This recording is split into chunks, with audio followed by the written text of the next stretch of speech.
Bom, boa tarde a todos. A gente está começando a nossa aula hoje sobre biomas brasileiros e aqui nessa imagem a gente já traz uma representação de onde estão localizados esses biomas. Então a gente tem aí 6 biomas terrestres e aí tem também o que a gente chama de biomas costeiros. Na verdade não são biomas, né? São os ecossistemas costeiros, como a gente vai ver aí ao longo da aula.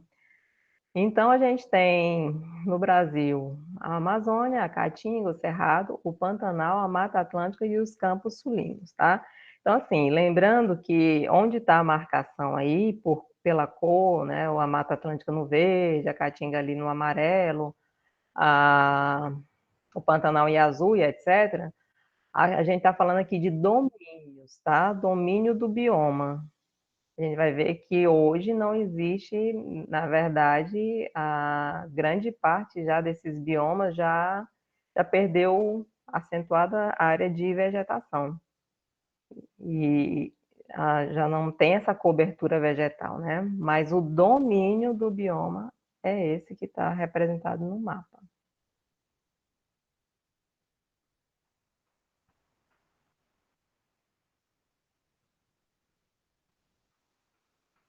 Então vamos lá. Começando, só para a gente relembrar aqui alguns conceitos de bioma que eu trago aqui para nós, tá? A gente já trabalhou isso na primeira aula. O bioma seria um conjunto de diferentes ecossistemas, e a gente já viu também o que são ecossistemas, né? Uma área tem diferentes ecossistemas, só que esses ecossistemas eles possuem um certo nível de homogeneidade, porque é muito em função das características climáticas do local, né? Outro conceito diz que são as comunidades biológicas que interagindo entre si e também, além de interagir entre si, com o meio ambiente, com o meio físico, que é chamado de biótopo. Outro conceito diz que é uma unidade biológica ou é um espaço geográfico com características específicas que são definidas pelo macroclima, pela fitofisionomia, pelo solo e pela altitude. Então, assim, para mim, esse é um dos que mais representa o que de fato é um bioma, né? É o conjunto da biota de um local, num espaço geográfico, e esse espaço geográfico ele é definido pelas, os limites dele são um tipo determinado de clima que vai influenciar na fitofisionomia, ou seja, na fisionomia vegetal, da vegetação, no tipo de solo e também a altitude vai influenciar é, essa unidade biológica, né? Então, para mim, é um dos mais completos. E aqui, outro conceito diz que são grandes ecorregiões geográficas com condições ambientais específicas que determinam a flora e fauna típica daquele local. A gente não falou sobre biomas mundiais, mas eu queria destacar que todo bioma brasileiro é em si um bioma mundial, tá? E que ele recebe nomes específicos aqui no Brasil. Então, eu não sei se vocês já leram em algum canto ou dos que estão procurando artigos aí sobre biomas, quer seja piauiense ou brasileiros, né? Às vezes você encontra uma expressão que diz assim que a caatinga é um bioma... Não, desculpa. É a caatinga, né?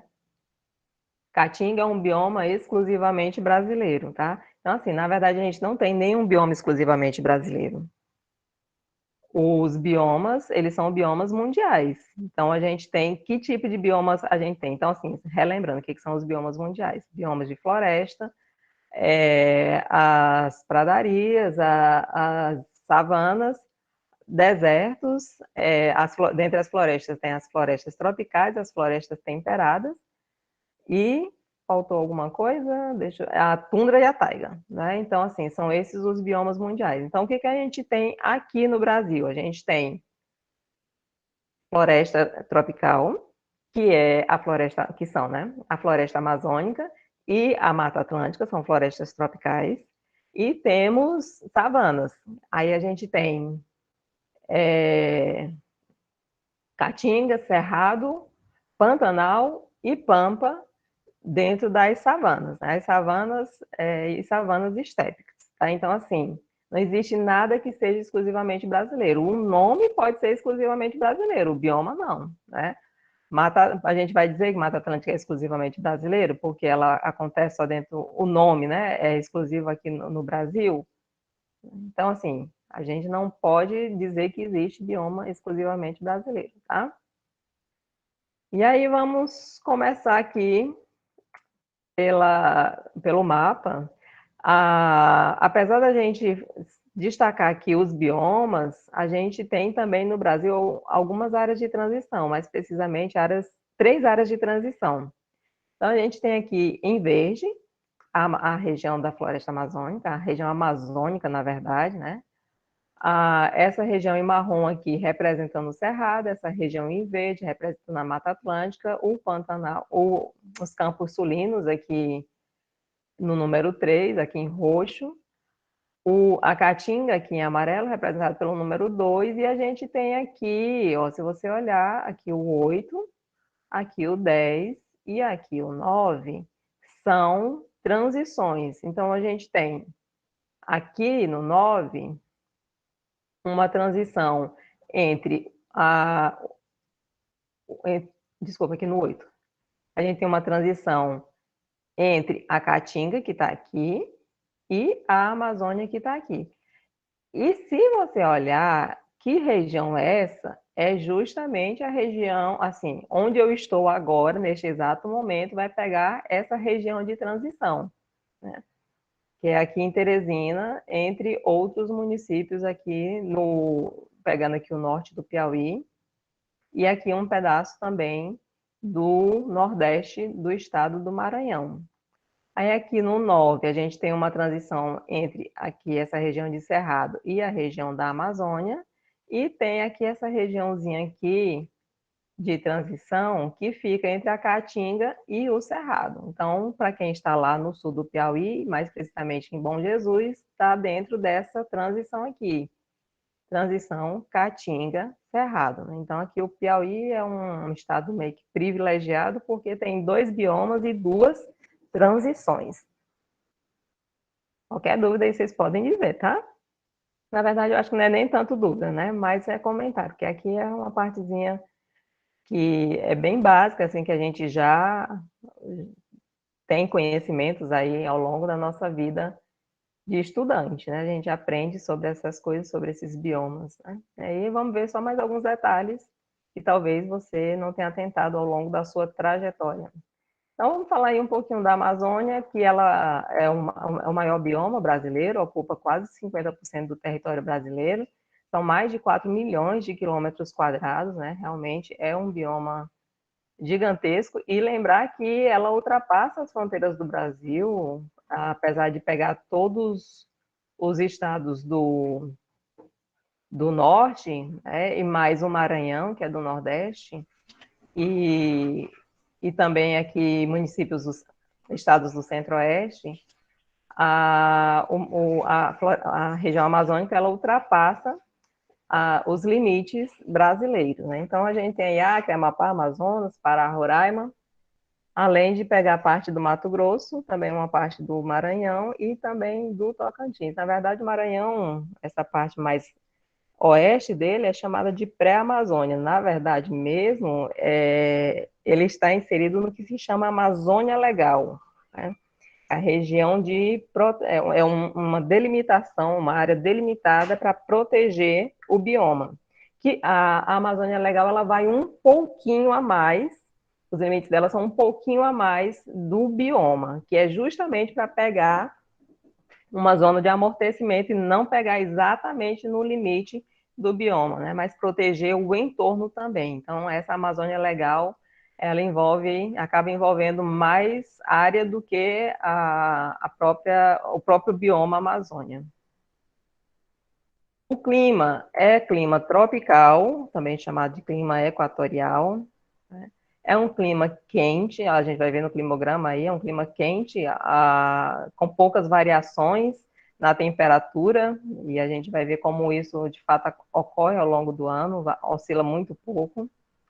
A temperatura média anual gira em torno de 25 graus, e a precipitação anual é de aproximadamente 2.000 milímetros, mas tem regiões da Amazônia que chove até 5.000 milímetros, né? Dependendo do ano, já soube de anos que o nível do rio subiu 10 metros, né? Ou seja, subiu aí questão de 10.000, recebeu aí pelo menos 10.000 milímetros de chuva, né? Então, aqui é o climograma. As barras representam os meses, o quanto de chuva que cai em cada um dos meses. A gente vê que o período com mais chuva ele vai de janeiro a maio e que não existe um período de seca.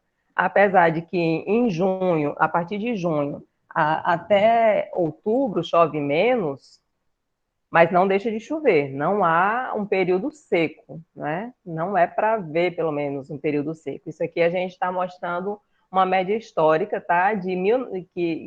Para fazer esse gráfico aqui, foram pegos os dados dos anos de 1981 a 2010. Para você fazer uma série histórica, dizer que a média de precipitação de um local é tanto, ou no ano ou no mês, você tem que pegar pelo menos os últimos 33 anos, né? Para fazer essa média aí, pelo menos 30 anos para fazer essa média.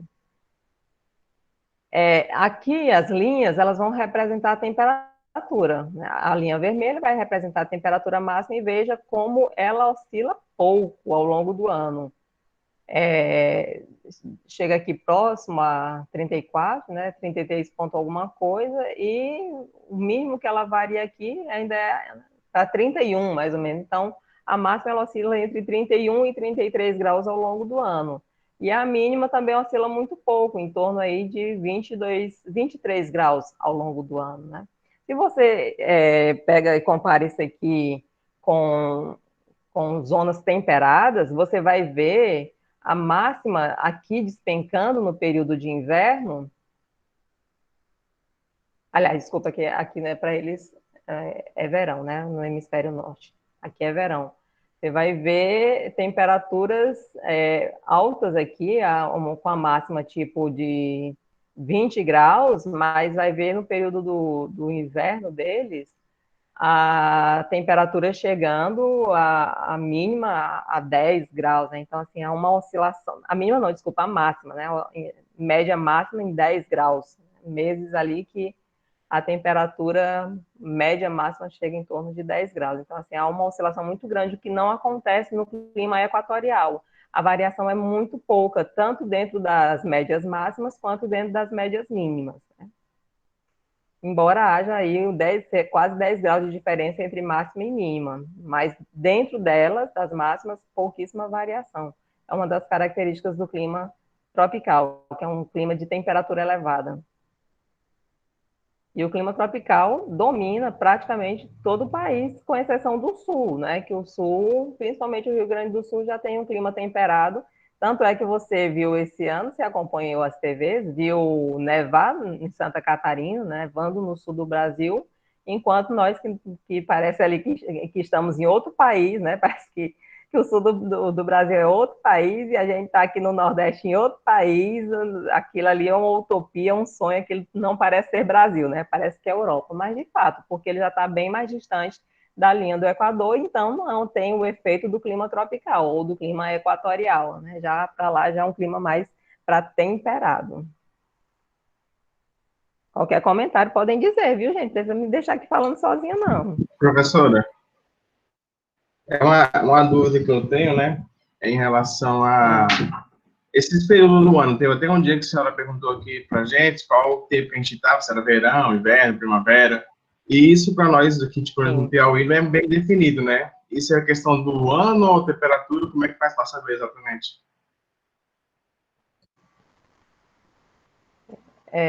Assim, eu não sei, não entendi bem eu entendi o contexto, não entendi bem sua pergunta, mas eu vou tentar explicar essa questão. Não, a pergunta é só, tipo, como saber o período que estamos vivendo no momento, assim, tipo, se é verão, se é outono, se é primavera. Entendi. Então, as estações, elas são já definidas no calendário, não muda, ano, é a mesma coisa, né? Quando vai ali em torno de 22 de dezembro, até 22, 21, 23 de março, não é porque eu não tenho decorado, né? Vamos estar no período, no calendário de verão, né? É o verão. São esses 3 meses. Só que o nosso verão é quando chove. Então, nós temos um verão chuvoso, mas são as maiores temperaturas. São temperaturas altas. Só que como chove, acaba diminuindo isso, né? Esse efeito. Depois do verão, aí de março, né? Do finalzinho de março, abril, maio, junho, até 20, em torno de 20 de junho, a gente está no outono, aqui no Brasil, né? Aí de junho, julho, agosto a setembro, a gente está no inverno. Então, junho, julho é quando a gente tem as menores temperaturas. Quando a gente aprende lá no ensino fundamental que o inverno é o período chuvoso, aquele material que eles apresentam no ensino fundamental não está se referindo a nós, tá? Não é a nossa base, não é falando do nosso clima, não foi pensando no nosso clima que aquilo ali foi ensinado. Porque eles ensinam assim: verão, sol, praia, né? É o período que está bom para ir para a praia. Aí vem o outono, que é um período de transição.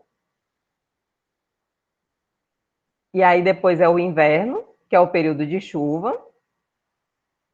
E aí depois vem a primavera, que é o período das flores, que também não deixa de ser uma estação de transição. E depois vem o verão novamente, né? Fechando o ciclo.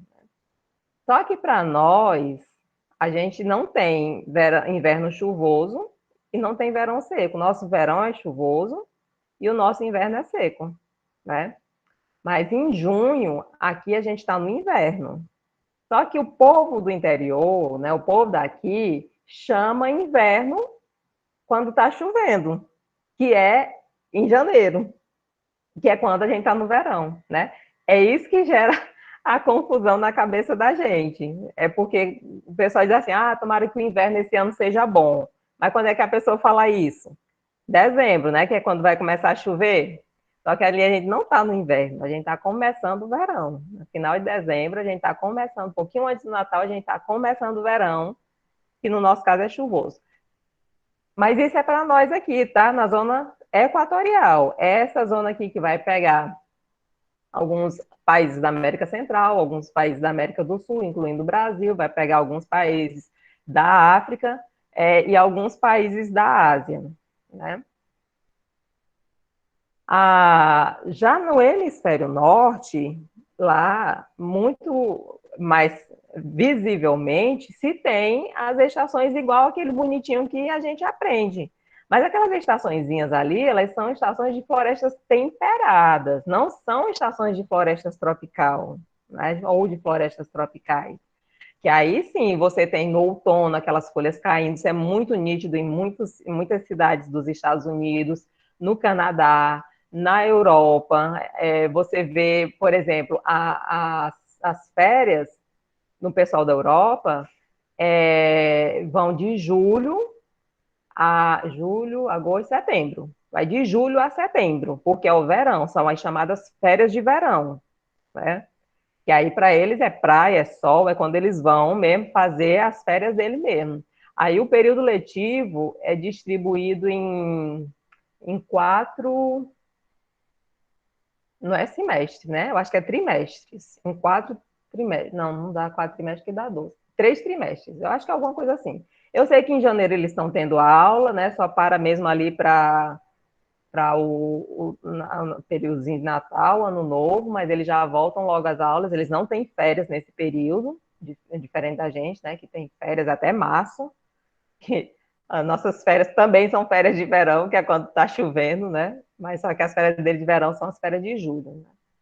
E aí os períodos dele não são semestres, né, por exemplo, na universidade, não são semestres que nem a gente tem aqui, os períodos deles são diferenciados justamente porque as férias deles são todas concentradas no verão, que aí sim que é quando eles viajam, né?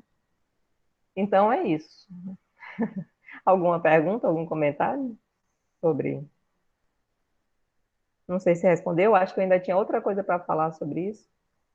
Mas, sim, aí só concluindo, né? Então, de final de junho, que é quando começa o nosso inverno, começa o verão deles lá, aí depois do verão vai para o outono, que aí sim, quando as folhas caem lá, para se preparar para o inverno, que começa em dezembro para eles, que aí é quando tem as menores temperaturas para eles, né? Que é quando vai chegar a temperaturas negativas, a temperaturas muito próximas de zero.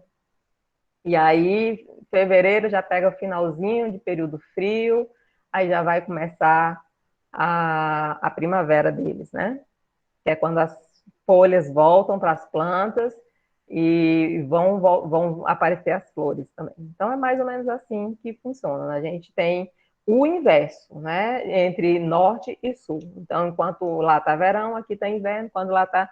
E outra coisa também, para nós, primavera e outono são simplesmente estações de passagem, de transição, né? São apenas estações de passagem. Na verdade, é só a extensão do calor, né?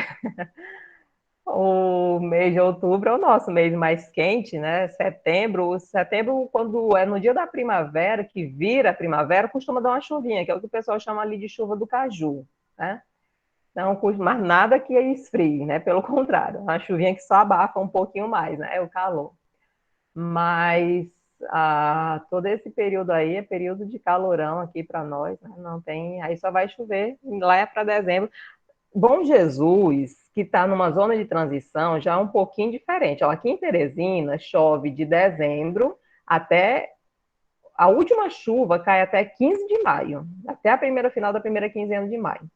Quando o ano é bom de chuva, chega em junho a chuva, que nem ano passado. Ano passado choveu bastante, né? Choveu até junho, choveu. Esse ano já parou mesmo, na primeira quinzena de maio já não choveu mais. Esse ano está dentro do normal. Ano que vem vai ter o ninho, né? Vai ter coisa diferenciada aí. Aliás, eu não lembro se é o ninho ou se é a laninha que vai ter ano que vem. E aí, eu esqueci o que eu ia dizer, mas enfim, né? Eu estava falando que era.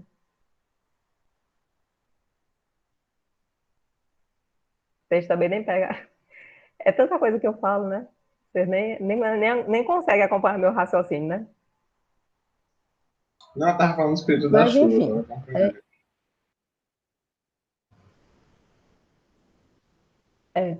sim.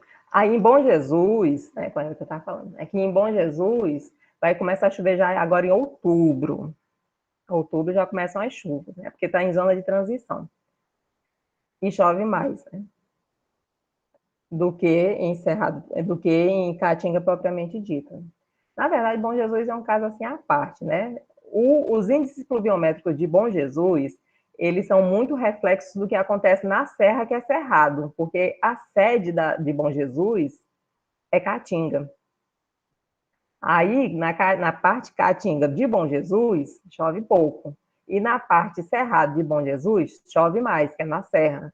Aí o índice de Bom Jesus é quase 1.000 milímetros. Só que você não vê 1.000 milímetros, quem está ali na cidade não vê 1.000 milímetros de chuva no período chuvoso, né? Aí vai parar de chover em março. Aí pronto, aí acaba março, aí pronto, aí só em outubro novamente, né, que vai ter chuva. Já aqui em Teresina, termina em maio, na primeira quinzena de maio, e aí só chove novamente em dezembro. Bom, aqui voltando, né, para a Amazônia, a Amazônia e o Pantanal têm chamado esses dias, na verdade não só esses dias, os últimos anos, a atenção por conta das queimadas. Então aqui a gente tem mapas de focos de calor dos anos de 2015 e 2016, isso aqui tudo está pegando fogo, viu? Estava, né, em 2015. Todo aqui, o vermelho mais intenso é onde tem maior quantidade de focos de calor naquela área. Então, nessa áreazinha aqui, nessas áreas, são registrados de 921 a 1.591 focos de calor. E nas mais clarinhas vão aí de 30 a 111, nesse rosinho mais claro, né? Já aqui em 2016, a gente vê que os focos, as áreas com focos de muito calor foram diminuídas, né? Ou seja, teve menos aglomeração, vamos dizer assim, dos focos de calor. Então, a maioria dos focos estavam mais distantes, então foram registrados aí menos focos no ano de 2016, né, em comparação com 2015. De qualquer forma, se você olhar, resta pouca área que não está pegando fogo aí no estado, né?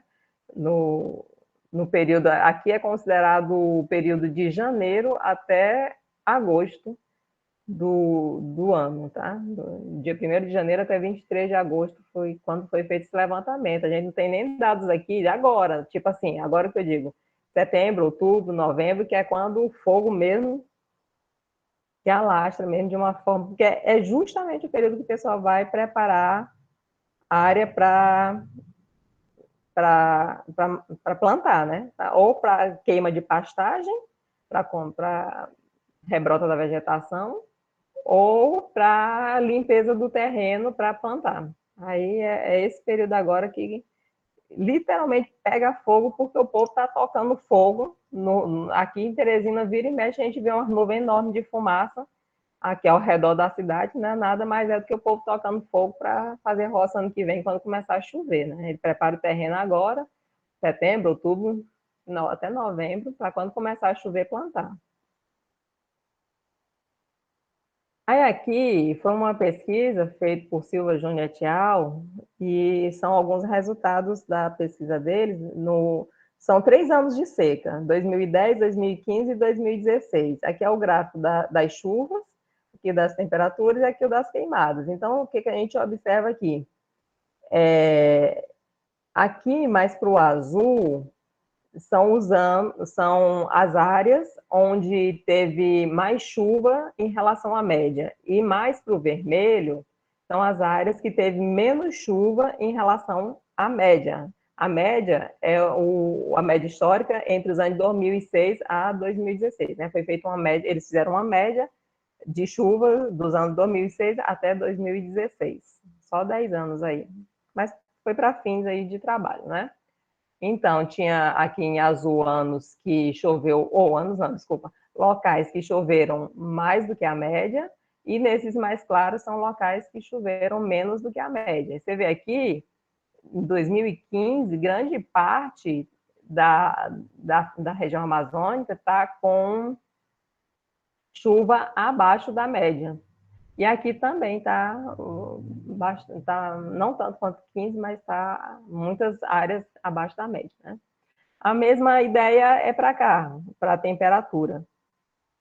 Anos mais para vermelho, temperatura acima da média, mais para cima da média. Né? Então, 2015 também foi um ano de temperaturas muito elevadas, 2016 também um ano de temperaturas muito elevadas, e em comparação com esses 2 anos, 2010 foi um ano de seca, mas que a temperatura não aumentou tanto, né? E aqui estão os respectivos focos de calor, né, contabilizados aí em cada um dos anos. Então, a gente vê que aqui, por exemplo, né, teve muito... A temperatura estava muito acima e a precipitação muito abaixo da média, teve muitos focos de calor.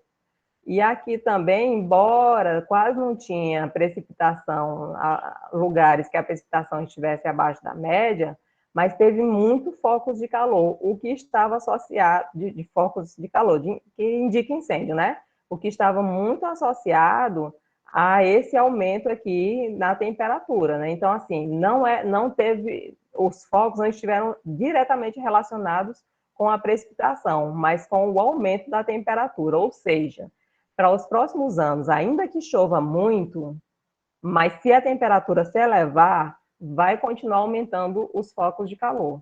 Né? Então, assim, não é só questão de chover, pode o ano chover bastante, bastante, bastante, mas se no período seco a temperatura, ou na média do ano, né, em geral, a temperatura estiver muito elevada, vai favorecer os incêndios, né? Vai favorecer os focos de queimadas. Perguntas, dúvidas, comentários? Estão acordados? Vixe, acho que tá todo mundo roncando aí. Oi, tem alguém vivo? Aqui, professora. Tô vivo, tô vivo. Beleza. Vamos voltar. Vamos embora. Aqui, mostrando, aqui foi uma imagem de satélite do dia 1º de setembro de 2019. Em apenas um dia na região amazônica foram contabilizados 980 focos. Tudo bem que aqui está mostrando toda a América do Sul, né? Você vê que essa regiãozinha aqui do Nordeste não queima. E aí eu vou botar isso na gincana. Por que que não queima? Não sei. Mas aqui, Ceará, olha o Piauízinho aqui, ó, como é que tá pegando fogo. Maranhão, então, né? Mas aqui também, Mato Grosso, Amazonas, Pará, tal, né? Tudo pegando fogo aqui. Foi o ano passado. Não sei se vocês lembram de um episódio que aconteceu, não sei se são bons de memória, aconteceu um episódio ano passado, que estava tendo muita queimada na região amazônica, e aí até o presidente da França estava de olho, né, por conta lá das queimadas da Amazônia na, na Guiana, né, que é um país de território colonizado pela França, tal. Aí tinha uma briga do Bolsonaro com o Macri, não sei se vocês lembram disso. E foi também quando aconteceu um evento lá em São Paulo de ficar escuro durante o dia, né? O dia que virou noite, alguma coisa assim. Lembram disso? Alguém Sim. lembra? Gente, isso não é da minha infância, tá? É do ano passado. Se fosse de 30 anos atrás, eu não ia perguntar se vocês lembravam, não. Mas do ano passado. Então, aqui tem uma imagem de satélite mostrando essa nuvem de queimada sendo levada por uma frente. Né? Ó, tá vendo aqui? Aqui está queimando a região da Amazônia. E isso aqui está sendo distribuído, né? Olha só, esse calor tá sendo levado até para o oceano. Né? E isso é um dado bem interessante, que mostra, assim, porque a gente não pode pensar que estando. Tudo bem, que nós que estamos aqui no Nordeste, nosso sistema climático ele não tem influência direta do que acontece na Amazônia. Mas os estados do Sudeste, principalmente o estado de São Paulo, tem. Né? Então, assim, por que chove demais em São Paulo? Culpa do desmatamento na Amazônia, por incrível que pareça. E eu explico já como é que isso acontece. O nosso sistema climático, ele é influenciado por massas que vêm do oceano, né? Então, assim, o nosso clima é influenciado pelo que acontece nas águas do oceano. Essas massas de ar que vêm do oceano, tá? Que são diferentes do que acontece em São Paulo, cujas massas de ar são continentais. As nossas massas de ar são oceânicas e o que acontece lá em São Paulo, apesar de estar praticamente na beira do oceano, né, do Oceano Atlântico, o estado, na verdade, está. A cidade de São Paulo é que não está. Não é basicamente esse sistema que influencia o clima em São Paulo, mas o que vem da região norte. Então, assim, o desmatamento na Amazônia tem influência direta sobre o clima do estado de São Paulo. Então, aqui, ó, como eu falei para vocês, é uma imagem, isso aqui era 3 horas da tarde em São Paulo, as luzes se acenderam, isso aconteceu dia 19 de agosto de 2019, já faz um ano, mas parece que foi ontem, eu lembro disso como se fosse ontem, acho que o ano de 2020 realmente não existiu, porque eu só me lembro de dezembro de 2019 e agora setembro de 2020, tem um lapso aí no tempo, né? Esse tempo foi apagado aí, porque nossas vidas foram completamente modificadas, né? Nosso estilo, nossas rotinas. Aí, às 15 horas da tarde, São Paulo anoiteceu. O que foi que aconteceu para que isso se tornasse real? Então, assim, foi um conjunto de fatores. O primeiro deles é lembrar, ó, massas de ar, elas saem do oceano e levam chuva para a região da Amazônia. Lá existe uma outra massa de ar continental que se junta com essa massa e que empurra essas massas em direção aos Andes, ali a região dos Andes, né? E quando ele chega nessa barreira, então ele desce, o ar desce margeando e vai para a região sul do Brasil. Então, na região sul do Brasil, tinha uma frente fria que estava indo para São Paulo, que estava subindo em direção a São Paulo, né? Então, essa fuligem das queimadas na Amazônia veio, pegou carona nessa massa continental que ia em direção aos Andes, né? Desceu e encontrou uma massa, uma frente fria no sul, subindo para São Paulo. Então, tudo isso gerou, e além disso, ainda encontraram uma região de ondulação, de baixa pressão atmosférica, que é chamada de cavado, que desceu essas nuvens, e desceu essa fuligem, desceu essa massa, né? Então, cobriu ali a cidade de São Paulo, que ficou toda escura aí às 15 horas da tarde, né? Então, eu achei interessante, isso aqui também é bom para a questão de prova, né? Mas como eu já estou botando aqui, não vou botar lá.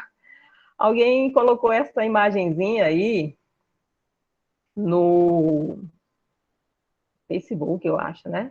Esse pessoal que é pró-Bolsonaro. Se tiver algum aí, me desculpe, tá? Mas, assim, política, ciências à parte, viu? Então, se alguém fala alguma coisa errada dentro da ecologia, não me importa quem foi que disse. Vai ter que ser corrigido, né? Então, alguém colocou, né, que assim, aqui de boa, tentando entender como a fumaça do incêndio da floresta amazônica foi de Rondônia para São Paulo sem passar por outros estados, né? Ou seja, no entendimento dele, se ia para o estado de São Paulo aqui, tinha que ter vindo assim, né? Passando aqui por Mato Grosso, Goiás, talvez por Mato Grosso do Sul, quem sabe por Minas Gerais, e chegava aqui no estado de São Paulo, né? Aí ele fez assim um desenhozinho tal, né, tirando onda, porque estava queimando aqui, né, em Roraima tal, e a fumaça das queimadas, segundo ele, tirando onda, fez aqui esse contorno pelo sul do país e veio pelo oceano e chegou aqui no estado de São Paulo. Por mais que a pessoa estivesse tirando onda, foi quase isso que aconteceu, tá? Deixa eu ver bem aqui. Eu acho que eu não coloquei uma imagem aqui. Mas, enfim. Então, como eu falei, ó, as chuvas da Amazônia, elas têm essa influência de massas de ar oceânicas. Né? Então, essas massas, elas fazem o nosso clima aqui no Nordeste e elas também trazem chuva aqui para a região norte, para a região amazônica. Só que aqui também existe massas de ar continentais. Então, essa massa, o encontro dessas massas desloca elas em sentido aqui para essa barreira aqui, é porque tem um nomezinho, né? Porque eu não vou me lembrar agora, mas essa região que tem aqui os Andes, né? Como é o nome, nossa? Pronto, a cordilheira, né? A cordilheira dos Andes. Aí ele bate nessa cordilheira, ele desce, né, e vem realmente para cá, para o estado de São Paulo. A questão ali da fuligem é que ela também se combinou com essa frente fria que estava vindo aqui do sul e levou para cá. Tá, e por que não caiu aqui, professora? Por que Paraná, Santa Catarina, Rio Grande do Sul tal, não perceberam? Justamente por causa do cavado. Né, que era uma região ele faz um côncavo, né? Ele faz um côncavo ou convexo, não sei. Ele faz uma ondulação nos ventos, né? E isso levou a massa para baixo, né? Fez esse, vamos dizer assim, esse buraco, né? Esse cavado. E por isso que desceu tudo na cidade de São Paulo, né? Não foi todo o estado que percebeu, foi principalmente a cidade de São Paulo. Perguntas, dúvidas, comentários, esclarecimentos?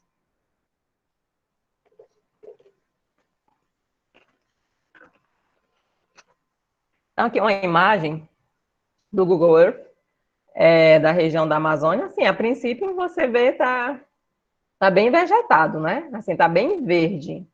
Só que à medida que você vai dando zoom, você vai encontrando aí as áreas que não estão tão preservadas, né? Aqui tem o rio Amazonas, e aqui o Rio Negro, né, que se encontra aqui na frente, é que nem o encontro das águas aqui de Teresina, né? O rio Poti e o Parnaíba. O rio Poti, ele vem de uma bacia cristalina, ele tem uma coloração diferenciada, né, mais negra, e o rio Parnaíba, ele vem de uma bacia sedimentar, então ele tem uma coloração mais barrenta, né? Então, quando chega ali no encontro dos rios, você consegue ver a diferença na cor das águas. É mais ou menos isso aqui também, né? Aqui você vê o Rio Negro, que não, não mistura muito a água dele com a água do Rio Amazonas. Mas aqui, ó, é a cidade de Manaus, e esses pontinhos aqui, pode parecer tão pequeno, mas isso aqui são coisas de hectares desmatados, viu? São coisas assim, quanto mais zoom você dá, mais você vê desmatamento. É porque eu não continuei aumentando, mas depois vocês podem entrar na internet, botar Google Earth e sair dando zoom aí no Brasil e mundo afora, que vocês vão ver os desmatamentos, né? Então, aqui um mapa que mostra a taxa de desmatamento na Amazônia. De fato, a gente teve, a partir de 2005, uma redução considerável nesses últimos anos, comparado, né, a esses períodos aqui, de 1994 até 2003, se desmatava muito mais do que o que efetivamente se desmata nesses anos, a partir de 2003 para cá. Agora, a gente não pode negar também uma tendência de aumento. Então, em 2014, a gente teve aí 5 mil hectares, 5 mil quilômetros quadrados desmatados, mas isso aumentou em 2015, aumentou em 2016, foi maior também em relação a 2014, 2017, 2018. Então, assim, se a gente compara a média aqui desses 10 anos com o ano de 2018, de fato, houve uma redução de 60% no desmatamento. E se considera o último ano que foi maior, né, que teve maior desmatamento, que foi 2004, houve uma redução em comparação com 2018 de 72%. Mas não é de se negar uma tendência aqui de aumento, né, no desmatamento. Só lembrando, embora já tenha sido muito maior no passado, hoje. Agora, o Acordo de Paris, de 2016, traz metas sérias para o país, não, na verdade, vários países, né? Inclusive, os 55 países mais poluidores do mundo têm que reduzir em 55% a emissão de gases de efeito estufa, né? O Brasil tem também as suas metas, a meta deixa eu ver aqui, a meta de desmatamento, de emissão de gás carbônico, é de 110, aí eu não vou lembrar agora a unidade, né, de 110 mil, não sei se é metros cúbicos de gás carbônico, não lembro, enfim, toneladas, né, toneladas de gás carbônico por período. E o Brasil, nesses últimos anos, aumentou em 4 vezes a emissão. Nós estamos numa situação muito delicada.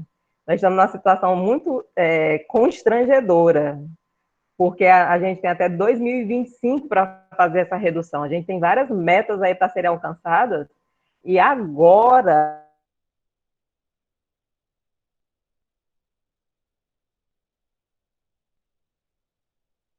ano passado, que ele não vem se importando muito. Aliás, na verdade, depois de muita pressão, o presidente, ano passado, proibiu os desmatamentos. Não poderia mais ser desmatado novas áreas, aberto novas áreas na Amazônia, né? Ok, foi um avanço.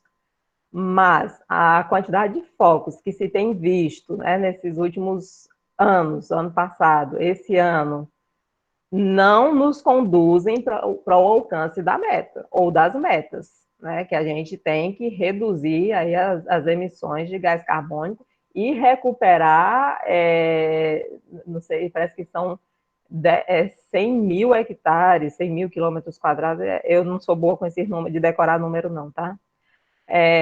De área de floresta amazônica tem que ser recuperado, de área de florestas tem que ser recuperado no Brasil, né? Recuperado mesmo, né? De investir para se plantar, reflorestar, criar unidade de conservação, criar o que for preciso para deixar a vegetação se recuperar. E aí, do jeito que vamos, né, não sei se vamos conseguir aí. Tem metas para 2025 e tem metas para 2030 para a gente alcançar. Vamos ver aí no rumo que nós vamos, não vamos chegar lá não, né? Algum comentário? Não, tá Acorda, tranquilo. menino. Tudo bem. Vamos para frente. Então, aí falando um pouco mais da Amazônia, um terço das florestas tropicais do planeta estão aí na Amazônia. Lembrar que quando você pensa assim, né, o bioma Amazônia, floresta, não, bioma Amazônia não é só floresta, tem áreas de floresta, mas tem cerrado também, né, tem savana dentro do bioma Amazônia, né. Inclusive, algumas imagens que eu vi ontem no jornal de queimadas na Amazônia, pode prestar atenção, não é de floresta, viu? Que está queimando mesmo é o chamado Cerrado Amazônico. São áreas de cerrado que estão dentro do domínio do bioma Amazônia, certo? Pode prestar atenção no tipo da vegetação que você vai ver que não é vegetação de floresta, é vegetação de savana que está pegando fogo. Porque savana é show para pegar fogo, porque as árvores são espaçadas e tem muita vegetação rasteira, muito capim para pegar fogo, né? Então, às vezes, é quase impossível de controlar fogo nessas regiões. É difícil. E cerca de 30% das espécies conhecidas de flora e de fauna estão aí na região amazônica. Então, tem que preservar esse negócio, né? Então, a vegetação do bioma pode ser dividida em três tipos, né? Em três grupos, que são as matas de várzea. Na verdade, essa classificação é de acordo com a altitude e com a taxa de inundação, vamos dizer assim. Não é a taxa de inundação, mas é o período, a quantidade de tempo que passa inundado. Então, a gente tem desde as matas de terra firme, como é o caso dessa imagem aqui, que são as terras mais altas e que não tem influência de enchente, ela não sofre com enchente. Essas árvores de grande porte, típicas de floresta, como é o caso da castanheira do Pará, entre outras, está nessa região de mata de terra firme, tá? Aí a gente tem as matas de várzea, que são essas aqui, que sofrem constantemente com os enchentes. Mas tem período do ano que é seco e tem período do ano que é inundado, né? Então, as partes mais baixas, elas têm inundações mais constantes e as partes altas podem inundar ou podem ora inundam, ora ficam secas, né? Porque elas são meio que, em termos de altitude, de transição. E tem as matas mais baixas, as partes mais baixas, que abrigam as matas de igapó, né? Que é desse jeito aqui, constantemente inundado, né? Então, a Vitória Régia é encontrada tanto aqui quanto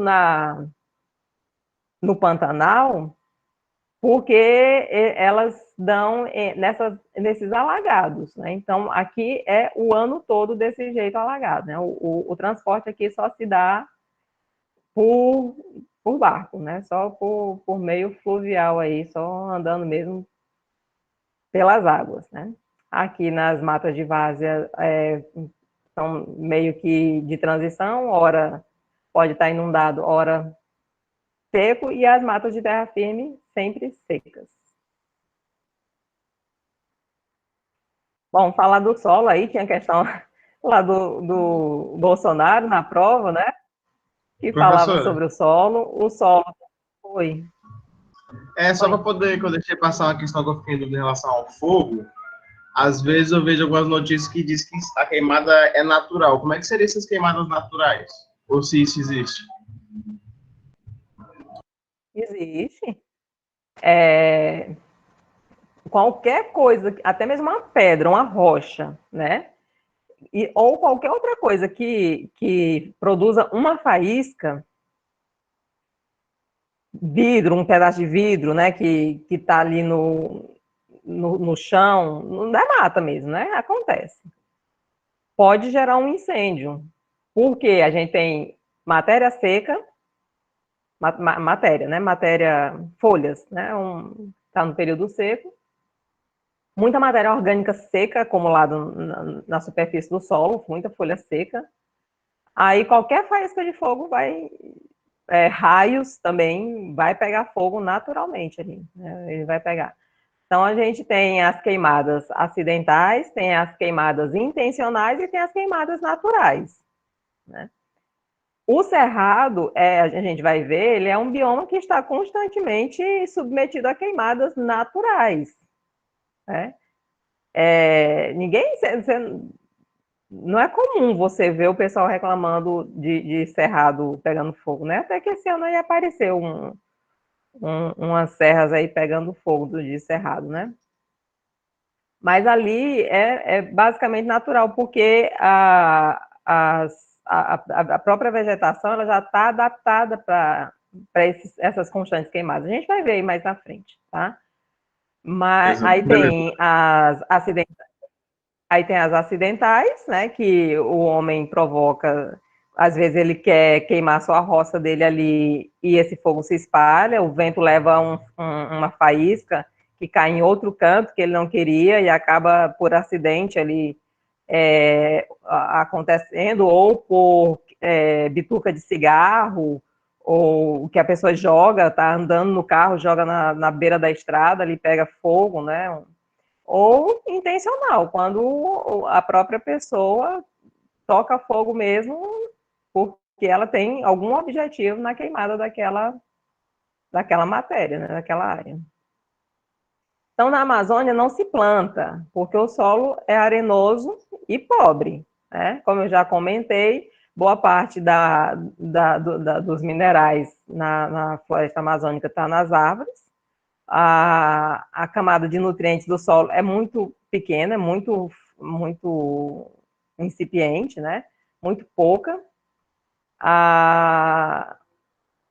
E ali, logo que se decompõe, já a vegetação aproveita absorve aqueles nutrientes e incorpora isso. Como a ciclagem de nutrientes é muito lenta, pelas próprias características do clima e pela baixa quantidade de matéria orgânica que volta via folhas e queda de folhas e ramos, né? Então isso acaba sendo um processo mais demorado, né? Então, tirou a vegetação da Amazônia, você já exportou todos os nutrientes que o solo tinha, você não tem nutrientes no solo. Aí, né, uma forma de se resolver isso é queimar a vegetação, é derrubar, queimar a vegetação para que as cinzas incorporem a matéria, os minerais no solo, né? Só que deu chuva, acabou, levou, lavou tudo, já acabou nutriente do solo, aquela terra fica improdutiva, né? Não serve mais, a não ser que faça adubação. E para adubar na Amazônia, meu amigo, haja dinheiro, viu? Quem é que vai querer plantar tendo que botar um monte de adubo, né? Não sairia barato fazer grandes culturas na Amazônia. O negócio mesmo é o cerrado, né? Que tem água e não precisa botar todo nutriente e só precisa calar, né? Joga cal, porque o problema do cerrado é a acidez, né? Então, o processo de lixiviação ocorre em áreas desmatadas, que lavam o solo, através dessas chuvas, né, e tiram os nutrientes, deixando esse solo improdutivo. A camada de humus é extremamente importante para a conservação e equilíbrio de todos os ecossistemas vegetais. Esses poucos nutrientes são logo absorvidos pelas raízes, e quando a árvore cai ou quando as folhas caem, esses nutrientes são liberados de volta, reciclando novamente esses nutrientes, tá? A gente pode ir até 4 horas, faltam 10 minutos, e dar uma pausa, porque a gente, se vocês notaram, a gente ainda está na Amazônia, né?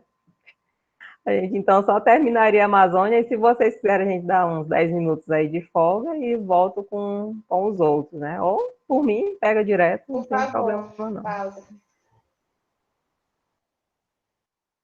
Tá bom, então eu vou terminar a Amazônia aqui. A fauna, falando aí da fauna da Amazônia, tem muita espécie, né? Tem umas estimativas aí de mais de 30 milhões de espécies que ainda não foram estudadas pelo homem. Tem diversidade grande entre mamíferos, tanto terrestres quanto aquáticos, vários tipos de serpente, né? Vários tipos de cobras, jacarés, lagartos e outros répteis, assim como há uma grande variedade entre anfíbios. E acredita-se que os peixes da região representam 85% da produção de pescado da América do Sul, né? E algo interessante que ocorre apenas nos rios de lá é a chamada piracema, onde os peixes migram para desovar, né, para reproduzir. E muitas aves que vivem nessa região, elas estão inseridas nas listas de espécies ameaçadas de extinção. Aqui algumas espécies de macacos, né, que vivem na região: o acari, macaco-guariba, aranha, os barrigudos, outros mamíferos, aí o peixe-boi, o boto cor-de-rosa, o tamanduá e a própria onça pintada. A onça pintada, ela tem uma distribuição bastante grande, né? Ela ocorre praticamente em todos os biomas do Brasil. Eu acho que ela só não está nos pampas, mas está no Pantanal, está na Amazônia, está na Mata Atlântica, está no Cerrado e está na Caatinga, né? Agora, a quantidade de indivíduos que tem na Caatinga é muito baixa, né? Porque a floresta já é mais aberta, né? Então, onde mais tem mesmo aqui no Brasil é na Amazônia, né? É onde tem mais indivíduos de onça pintada, né? Dentre aí as aves, a variedade, tucanos, vários psitacídeos. E aí, a gente pausa agora? Sim, por favor.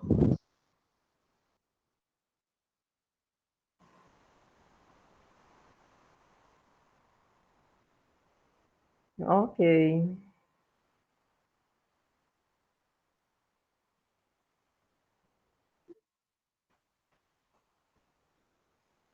Tá bom. Então toma aí o cafezinho de você, no for 4 horas a gente volta, 8 minutos.